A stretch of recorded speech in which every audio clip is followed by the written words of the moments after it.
Youssouf a encore du mal à respirer. Il y a quelques heures, il était sous ventilateur.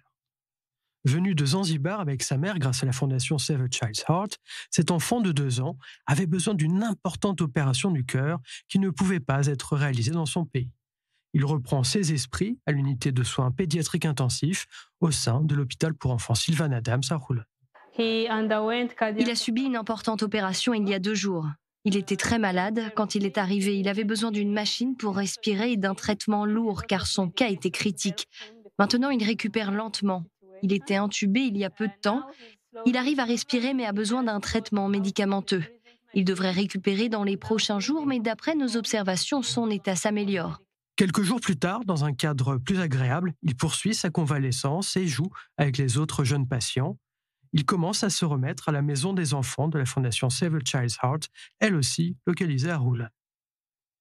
D'ici 1 mois ou 2, sa mère et lui rentreront à Zanzibar, où ils pourront prendre un nouveau départ. Pour le docteur Liz Mumporeze, qui a suivi et traité Youssouf, c'est aussi un chapitre qui se tourne. Le temps de rentrer à la maison, après plus de 2 ans d'apprentissage en Israël, est arrivé.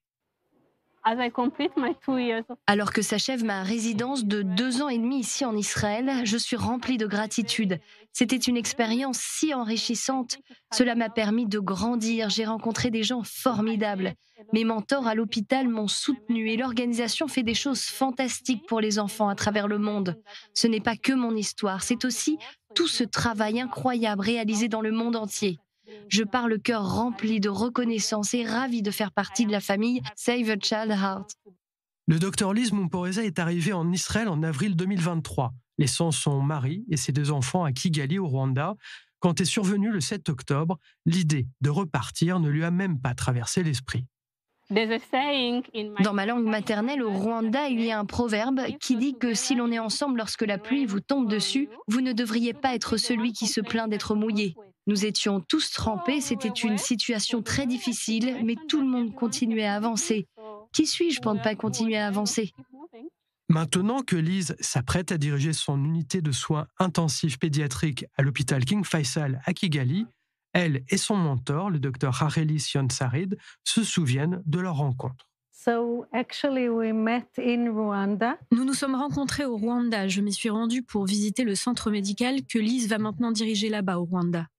Ma mission était de faire le point sur l'équipement et les infrastructures afin de poser les bases d'un centre médical pour les opérations cardiaques. Nous nous sommes rencontrés là-bas dans un restaurant et dès le début, j'ai su qu'elle serait une star. Et maintenant, nous avons accompli notre mission. Liz va diriger sa propre équipe de soins intensifs au Rwanda. L'unité de soins pédiatriques accueille 500 patients par an, des enfants du monde entier ayant des problèmes de cœur, mais aussi des Israéliens. Un aspect très spécial de notre travail est le fait que Save a Child's Heart expose la société israélienne, les jeunes et les plus anciens au monde en dehors d'Israël. Je pense que pendant ces temps difficiles de guerre partout autour de nous, il est important de rester ouvert et plein de compassion et de comprendre qu'il y a un monde hors d'Israël. C'est la notion de tikkun olam. Nous sommes redevables envers notre peuple et pas seulement. Il y a de par le monde de nombreux enfants qui ont besoin de nous et nos services. Le docteur Lior Sasson est le chirurgien principal de Save a Child's Heart depuis 2001. Il a supervisé les résidences de dizaines de médecins venus se spécialiser. La transmission du savoir est ce que l'on fait de plus important.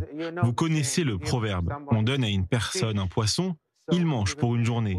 Mais si vous lui apprenez comment pêcher, vous le nourrissez pour le restant de ses jours. Cela demande beaucoup d'efforts de former quelqu'un, car il y a en jeu la vie d'un patient, et on ne peut pas tolérer d'erreurs. Par conséquent, le processus est très lent, mais très sécurisé, et au final, on obtient un chirurgien qui peut performer une opération chirurgicale. Le docteur Fitsum est devenu le 2e chirurgien pédiatrique cardiaque en Éthiopie, grâce à l'enseignement du docteur Sasson.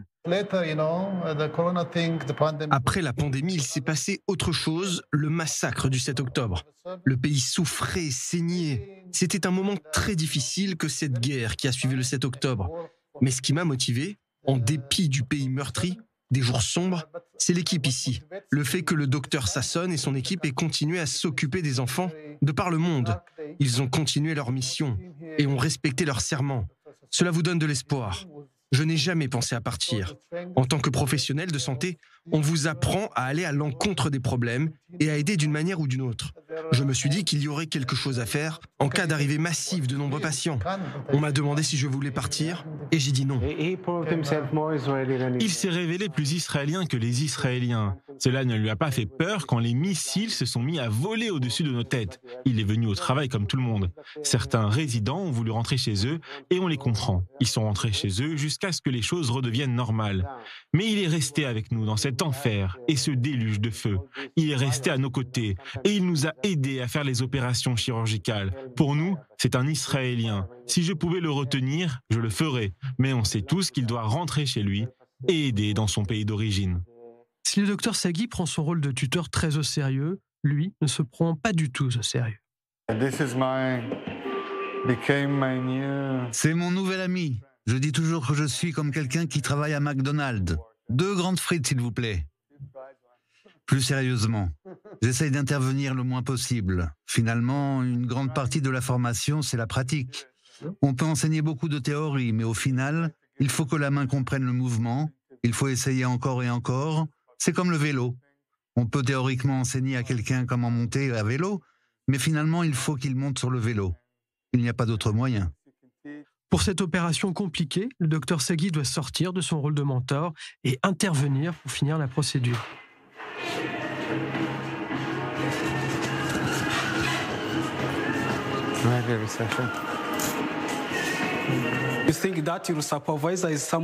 On avait l'habitude de penser que le superviseur est quelqu'un qui est très très au-dessus de vous, quelqu'un avec qui ce n'est pas facile de parler ou même de l'approcher. Mais ici, l'approche est facilitée et du coup, la relation est bonne.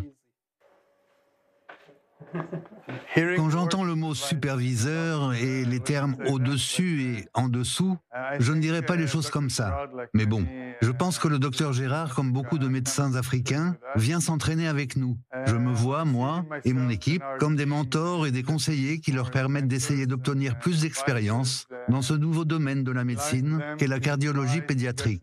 Et surtout, on croit très fort à Save a Child's Heart. Il faut transmettre l'esprit d'équipe. Et c'est important ici. C'est vraiment ce en quoi nous croyons, ici à Save the Child Heart. L'esprit d'équipe, c'est le plus important. Ce n'est vraiment pas un one-man show. C'est l'esprit de l'organisation, qui est une grande famille mondiale. Pour sauver le cœur d'un enfant, il faut une grande équipe. Tout le monde doit travailler ensemble. C'est le cœur de notre enseignement.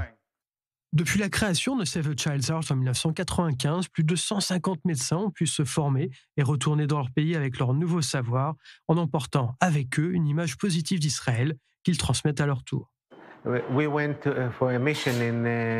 Nous avons fait une mission en Tanzanie.